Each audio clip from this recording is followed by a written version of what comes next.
शिवराज सिंह चौहान के निशाने पर सोमवार को कांग्रेस पार्टी थी, जहां उन्होंने राहुल गांधी से लेकर कमलनाथ तक को घेरा। इस बीच शिवराज ने नितिन गडकरी को सड़कों के जरिए भारत जोड़ने का श्रेय दिया तो राहुल पर तंज कसा। प्रदेश भाजपा की कार्य समिति की बैठक मंगलवार को होगी, जिसमें इस बार विधायक, सांसद और जिला पंचायत अध्यक्षों को भी आमंत्रित किया गया है। इस बैठक में प्लास्टिक का उपयोग नहीं होगा। उधर प्रदेश के मुखिया शिवराज सिंह चौहान पर तंज कसते हुए कांतिलाल भूरिया ने कहा कि बेटियों के मामा कहलाने वाले शिवराज के राज में 3 से 4 साल की मासूम बच्चों से भी दुष्कर्म हो रहा है, जिन्हें इंसाफ दिलाने में नाकामयाब रहे मामा शिवराज। कृतज्ञ राष्ट्र ने सोमवार को नेताजी सुभाष चंद्र बोस की 126वीं जयंती मनाई। इस मौके पर उनके जय हिंद के नारे से लेकर तुम मुझे खून दो मैं तुम्हें आजादी दूंगा जैसी प्रेरणा के साथ श्रद्धा सुमन अर्पित किए गए। राहुल गांधी की भारत जोड़ो यात्रा की सफलता के बाद इसको लेकर भाजपा लगातार हमलावर हो रही है। सोमवार को सीएम ने ओडिशा में राहुल गांधी और कमलनाथ पर जमकर निशाना साधा। सीएम ने कहा कि राहुल गांधी नहीं बल्कि सड़कों का जाल बिछाकर नितिन गडकरी देश को जोड़ने का काम कर रहे हैं। इससे पहले सीएम ने माँ बेटे की दिल्ली में और बाप बेटे की एमपी में कांग्रेस के नाम पर तंज कसा था। जाहिर है सीएम शिवराज सिंह चौहान के बयान से साफ झलकता कि वे भी अब सीधे तौर पर मिशन 2023 की तैयारी में जुट गए हैं। अच्छा, कोई ऐसे नेता भी हैं जो कह रहे हैं कि भारत जोड़ो यात्रा, आप बताओ ऐसी यात्राओं से भारत जुड़ेगा क्या? अरे जुड़ेगा क्या भैया? भारत अगर कोई जोड़ रहे हैं तो प्रधानमंत्री नरेंद्र मोदी जी के नेतृत्व में नितिन गडकरी जी जोड़ रहे हैं। ये जुड़ रहा है भारत सड़कों से। शानदार सड़क कनेक्टिविटी, एक ही दिन में भोपाल से लेके कानपुर जोड़ने आए हैं तो नितिन गडकरी जी आए हैं। झांसी टीकमगढ़ ओरछा होते हुए अगर जोड़ने आए हैं तो नितिन गडकरी जी आए हैं। टीकमगढ़ से दमोह जोड़ने अगर आए हैं तो नितिन गडकरी आए हैं। आप देखो, पहले भी हमने सड़कें देखी थी।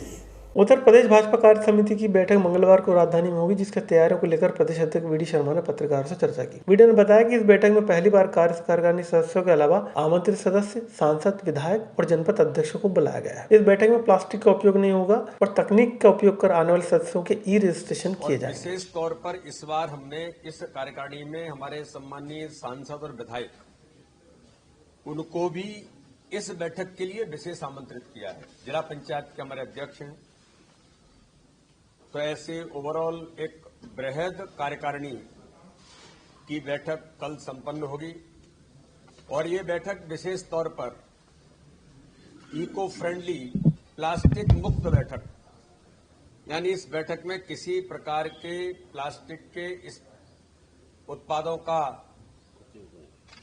उपयोग नहीं करेंगे। साथ में ही तकनीक से युक्त बैठक होगी, यानी ई रजिस्ट्रेशन भी होगा।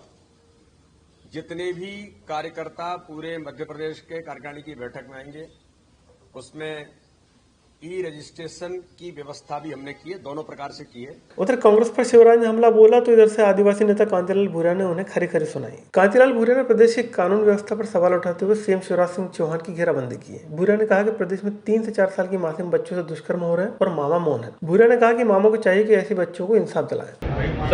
शिवराज जी से शुरू से अपन देखते आ रहे, झूठे वादे करते हैं, जोर से बोलते हैं, झड़ बोलते हैं और मैं मामा हूँ, मेरी बहनें हैं, मेरी भांजी है, भांजी के 4-4 साल की बड़े बच्चों के साथ बलात्कार हो रहा है।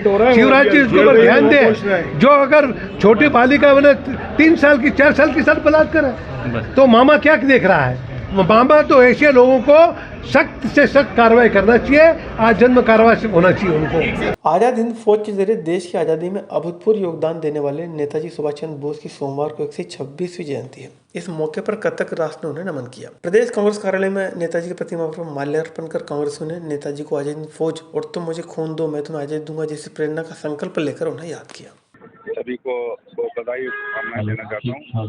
नेताजी सुभाष चंद्र बोस एक ऐसे स्वतंत्रता संग्राम सेनानी रहे जो सर्व धर्म समभाव के प्रतीक थे और उन्होंने जो आजाद हिंद फौज का निर्माण किया था उसमें उनका नारा था, तुम मुझे खून दो मैं तुम्हें आजादी दूंगा। तो बोले भाई दो कैसे? बोले साहब एक हिंदू चाय हिंदू लोग पीते हैं और एक मुस्लिम चाय मुस्लिम पीते हैं। उसने मग्गा किया, पहले हिंदू से कहा कि डाल दे, फिर उससे कहा उससे कि डाल दे, दोनों की चाय ली और पीने लगा। तो आकर बोला ये क्या है? बोले ये जय हिंद चाय है।